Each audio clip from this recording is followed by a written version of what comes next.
Dance City Theatre with Wayne and Joelene. Hello. Say hello. Hello. Hi. But maybe just give us a little introduction to who you are and what you do for the company. I'm Joelene English, and I'm the artistic director of Joelene English Dance Theatre. Oh, and my name's Wayne Summerbell, and I've been dancing for the company for 12 years. I am rehearsal director and principal dancer. Where did you both start out in dance? Oh, I started out really late in dance. I think I was in my early 20s when I started. I danced when I was really little.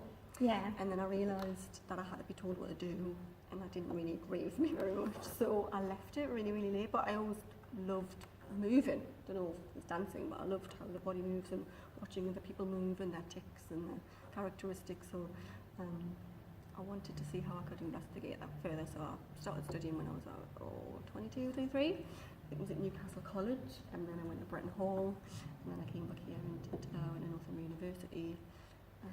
I flopped onto the dance floor accidentally. So I trained as an actor sort of from age 10 to about 19, and I went to drama school and everything like that, and it was like acting.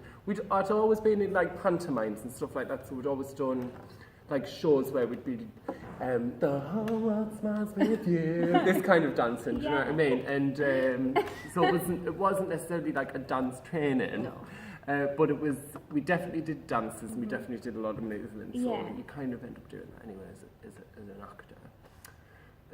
And so I finished my course at my drama school, and what happened was, like, all the people in my year went out for a drink to say bye, and probably never see you again, blah, blah, blah. Yeah. And then I stayed at my friend's house in Fishburn, which is close to Stockton. Yeah. And she was going for an audition for, it was called NYDC at the time, Northern Youth Dance Company. And she was like, oh, will you come with us for moral support? And I was like, yeah, no problem. So I put my jeans on and my fleece and went to the Arc in Stockton where they held the auditions. And I went in, and I just got a chair and sat in the corner and was just sitting on the chair. And Janet Archer, who was holding the auditions at the time, she went, you can't sit in here, you'll have to, like, you'll have to do the audition or leave. And I was like, well, I've never danced before. And my friend went, just do the audition, like, I'm not going to get this, because it like, looks really tough, because everybody was like stretching in their ballet tights and stuff. And I went, okay, I'll just do the audition. So I was there in my jeans and my fleece, doing this like ballet routine, and everybody else is in tights and a leotard, and I'm like proper like. That's about right. That, yeah. And they just saw something in me, and I don't know whether it was the fact that I looked like an idiot or what they saw in me, but they just saw something in me, and I got a phone call like 2 days later from Pete Huggins, who used to be the director of the company, and he went, we'd love to have you in the company if you're interested. Oh my goodness. And it was the first time I'd ever danced, ever, in an audition for like a semi-professional dance company. And the rest is history. I've just been a dancer ever since then. I went in audition and trained like properly to become a real dancer, and then I've just worked professionally ever since then. So tell us a little bit about Joelene English Dance Theatre. You can tell us how the company kind of came to be, maybe, and how long it's been running. So Joelene English Dance Theatre came about because I think it's because I'm fascinated very much by the brain. Yeah. And then how that connects with the body. Very much interested in that, and how the brain can attack your own body. So mental illness and all those things. I've always been really fascinated by the mind and how it can play tricks on you. And I wanted to really investigate how I could make work out of that. And I think, later question is going to be like, who are you inspired by? It's like those choreographers. And back then, even though I was in my 20s, it was Lloyd Newson, and I think it was because I went to see his work, and I couldn't believe that I could understand exactly what he was saying without saying a word at all. Yeah. There was no speech, there was no nothing, but I totally got what he was portraying and what he was trying to say and what he wanted me to feel. And there was narrative. There was a full narrative all the way through, and there was no script, and I found that absolutely fascinating, and I wanted to figure out how I could put my own stamp on that and figure that out. And for me, from being a really young age, movement was just a way of getting outside of one's own reality. I don't like where I am situated now, so if I dance, I disappear, completely disappear. I don't see anything, I don't see anyone. I'm in a world of my own, and I can create narratives in my own head, and my body can do that, and just the fact, and I can archive that in a way as well. So would you say it came about because you wanted to create your own stories and show them to people? Yeah, basically? I wanted to and tell other people's stories, and other people that couldn't tell their own stories. I wanted to tell those stories as well, and as honestly as possible. I had my own story, and I didn't want to necessarily tell that, even though you do, when you do solos and solo work and things like that, it comes from somewhere really deep inside of you. But it was like, okay, how can I get bigger than that? Which is probably why I'm at Wayne. It's like, oh right, I've got more people now. I've got his brain, I've got my brain, and then how can we connect that outwards? And then I started doing workshops with those that suffer with mental illness to get their stories, so that I could embed those stories within works like this. Does the company have a particular vision that you thought that it carries throughout all of the works it does? Obviously, we've talked about your use of creating that story and kind of more of a cathartic way of expressing mental health and dealing with issues and things within your mental health. But is there anything else that you see that runs throughout the whole company or everything you do? Yeah. Yes, so so there's quite a lot of things that run, like a lot of themes, like there's definitely like a Joelene English Dance Theatre stamp on all of the works that she does. And because the work tends to, because the work is normally always about some sort of faction of mental illness and psychology, it's got that sort of like dark sort of flavour to it, and those are all of the pathways and labyrinths that we sort of traverse with it, and it's like if you imagine like the mind is like a palace, we try and explore all the rooms, whether they be dark or whether they be beautifully lit and well furnished. We also go like into the cellar, and it's about exploring the mind, and it's about exploring like what sort of depths people can go to and what sort of heights people can go to as well. So that can quite often transmit as being quite ugly compared to because quite often people want to show, especially in contemporary dance, people want to show the pain, but they also want to show it as beautiful pain. And I think what Jolene's work does that's different is it can also show the ragged, exhausted, like, person as well, not just giving an illusion that everything is easy all the time, like that we can dispense with that. Sometimes the audience does feel like they're being dragged through a gravel pit. Do you know what I mean? But that's because that's something that sometimes people feel if they're experiencing mental illness. And if you don't transmit the audience there, then they don't get a real feel for it. They just get a veneered, glossy version of bipolar or multiple personality disorder, and you're not taking anything from that, really. There's been a lot of conversation recently around the lack of high-profile female choreographers. We had that from Khan give a few things out as we discussed before. Maybe it's not a lot of people quite either understood what he was saying, and a lot of people kind of didn't like that. So I'm just wondering if you have any views on like the lack of female choreographers in high-profile companies and moving up. I think a lot of this does happen in like kind of more ballet companies and things like that. And do you feel that's the case, or is it something that you feel like is just, I don't know, a coincidence, or do you feel like there is some kind of boundary there? Well, I think you can't be blindsided by the fact that it's just evident. It's just evident. It's just fact that there are more male choreographers than there are female choreographers.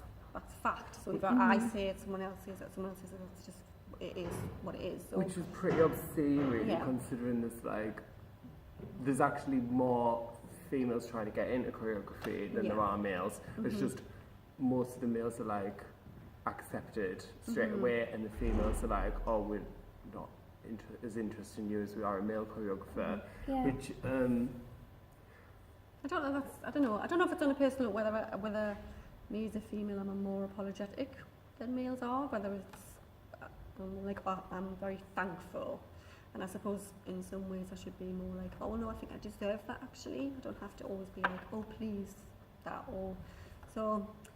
I mean, I think it depends on cities as well and region. What piece of advice would you give to someone coming into the dance world? I mean, because when I was studying, I was even told when I was studying, and I was older than I was an HU student, and I was told that I wouldn't be a dancer. I was told that I wouldn't be a dancer because I hadn't done ballet since I was 4 years old. Me too. Yes, so, and for me at that time, I was like, who are you? Who are you to tell me, as a mature adult, what I will do with my life and my future? I think that's my decision to make. Yeah. And dance is perspective. And it's like, what dance is to you is what it is to you, what dance is to me is what it is to me. And so I would very much be like, you are who you are, believe in yourself. Wouldn't necessarily always take any notice of those I think they're of power, or who feel that they're above you, so therefore their opinions feel like, and they can have a very long-lasting effect on you. Because I obviously still know of other artists now who were younger than me at that time, who still really think about those opinions that were given to them. Because the way it was a conversation, it was like, you will not be. And I was like, that's really telling of you rather than what it is of me, because actually I will go the other way now. It's very sad that a lot of people have experienced that, who I've spoken to, including myself. Because I could have just gone, oh, well, I'm not going to be a dancer. I'm definitely not. And that means is there any point in me paying to continue my training? Because this person said that I'm never going to be a dancer, and what does that mean? And I mean, I suppose even though I was mature, I still questioned it. Yeah. And it must have still sat with us a bit because I'm mentioning it now. So I think you just have to go, that's your opinion, and I will be who I will be, and that's my decision and my future to forge, and not yours. Great advice. Yeah. Do you have any advice? Don't let anybody tell you that your turnout isn't big enough. Brilliant. You can't do the split, so therefore you're never going to be able to do this. Oh wow. The smaller you turn out, the better you move. Right, this is the final question. Thanks so much for putting up with all my dodgy questions. It's our pleasure. So finally, this is the big one. Tell us more about the project you've got going on at the moment. The piece that you're currently working on. What can we expect from Northern Platforms tomorrow, and the piece in general? I know it's a bigger piece than what you're showing at Northern Platforms, so is it touring? Just tell us a little bit about the piece, a little bit about Northern Platforms, and then a little bit about where it's going to go, so we can follow you. Yeah, thank you. A little bit about the piece. Started this year and a half ago. Went to R&D a year and a half ago. Very appreciative. We got Article Enlish to 4 weeks R&D. I can't believe it's a year and a half ago. That was ago. And I've been away for the entire year. Wayne has been to Guatemala, and I was like, you're going where? Where are you going? He went off to Guatemala, and then it was cast of 3. So there was yourself, and there was Charlie Thompson, who's the child, who no longer looks like a child because she's taller than the rest of the cast, which is 14. But she started with us when she was 11. There was her and Christopher Rory, who is going to be playing the Queen, but she unfortunately couldn't make it. She's doing work in London. Yeah. And yourself with Summerbell.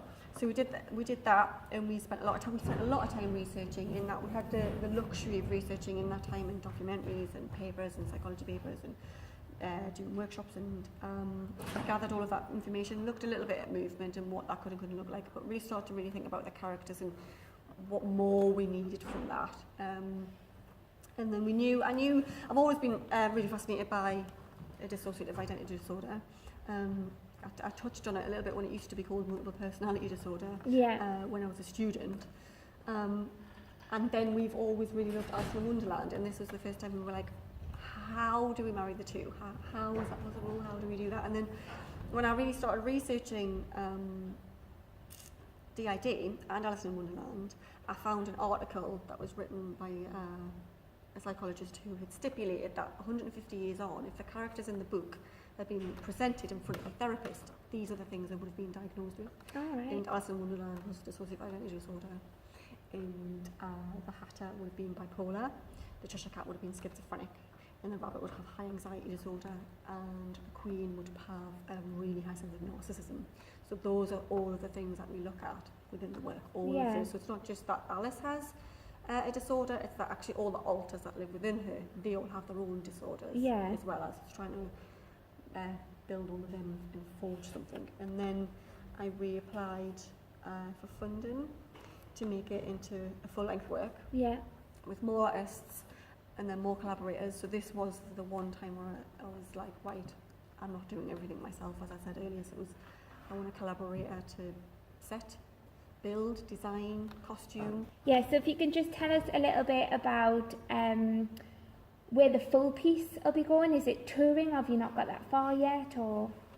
So it starts here, so we do the little snippet here tomorrow, and then in October we're going to go to the Queen's Hall in Hexham, and then we're going to go to London to do it at the Blue Elephant Theatre for a couple of nights on the 16th and 17th. And that's just really to gain some feedback. And just all that's left to say is thank you so much. I know everybody will really appreciate your insights to your work. It's really inspirational, and we hope to speak to you soon about it. So thank you so much.